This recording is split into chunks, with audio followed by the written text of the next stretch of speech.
pemenangan calon Presiden Joko Widodo dan oleh calon presiden dari Koalisi Merah Putih, Abu Rizal Bakri kembali menegaskan tanda-tanda orang kalah. Selama pemilu 2014, kita sudah belajar membedakan mana TV yang relatif netral, yang malu-malu, atau yang terang-terangan memihak partai politik atau capres tertentu. Seperti ini misalnya. Pak Wiranto, Pak Haritanu, yang biasa keliling-keliling begini ngelihat keadaan rakyat. Juga yang membungkus kampanye dalam bentuk kuis seperti ini. Jawabannya apa Bapak Haris, Bapak Wiranto? Bersih, peduli, tegas. Pertanyaannya, bukankah pemilik televisi berhak menggunakan medianya sendiri untuk berkampanye? Tentu saja tidak.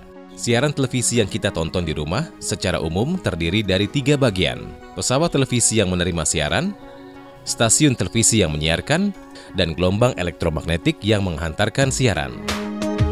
Tanpa gelombang elektromagnetik, siaran televisi hanya bisa ditonton oleh pemiliknya sendiri. Nah, dari 3 bagian tadi, pesawat televisi tentu barang pribadi milik kita.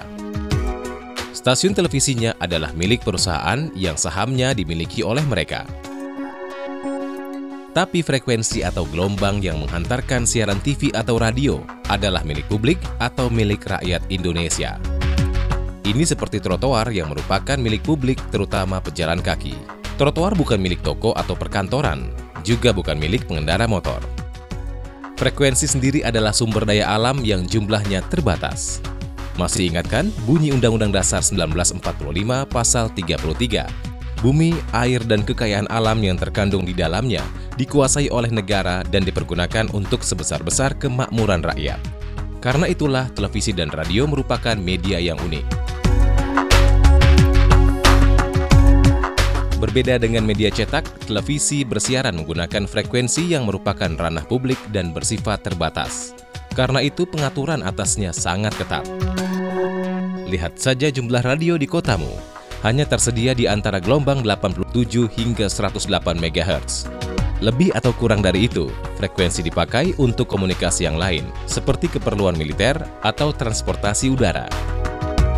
Karena jumlahnya terbatas, maka frekuensi tak boleh dimiliki. Hanya boleh dipinjam sementara dengan berbagai syarat dan ketentuan yang berlaku. Apa saja syaratnya? Pertama, para penyewa frekuensi harus tunduk pada Undang-Undang Penyiaran, di mana isi siaran harus dijaga netralitasnya dan tidak boleh mengutamakan kepentingan golongan tertentu. Tapi dalam ajang pemilu presiden yang lalu, netralitas stasiun televisi layak kita pertanyakan.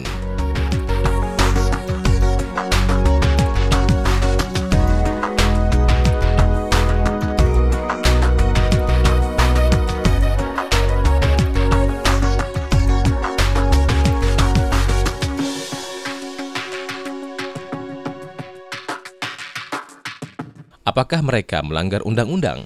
Jawabannya iya dan tidak diragukan. Negara membiayai Kementerian Komunikasi dan Informatika atau Kemenkominfo dengan menggunakan uang dari pajak kita untuk menjaga agar undang-undang ditegakkan.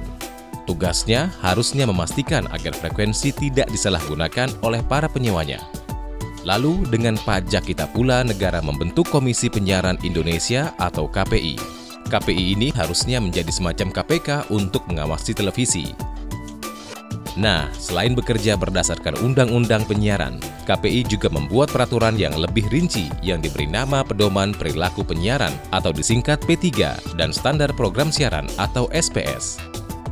Di dalam aturan yang disingkat P3 SPS itu, soal netralitas ditegaskan lagi, di mana lembaga penyiaran wajib menjaga independensi dan netralitas isi siaran dalam setiap program siaran.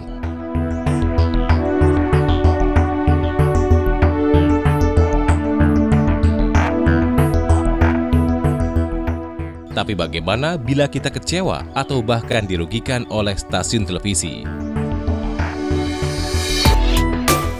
Tentu kita tak bisa membuang pesawat TV. Paling-paling hanya bisa memencet remote control. Tapi keesokan harinya, siaran partisan itu tetap datang di hadapan kita. Padahal kitalah yang telah meminjamkan frekuensi kepada mereka. Karena itu, mematikan televisi bukan solusi. kita justru harus merebut kembali frekuensi yang disalahgunakan, serta menuntut pengusaha televisi mengisinya dengan siaran-siaran yang bermanfaat. Itulah yang melatar belakangi keputusan saya untuk sedia untuk dicalonkan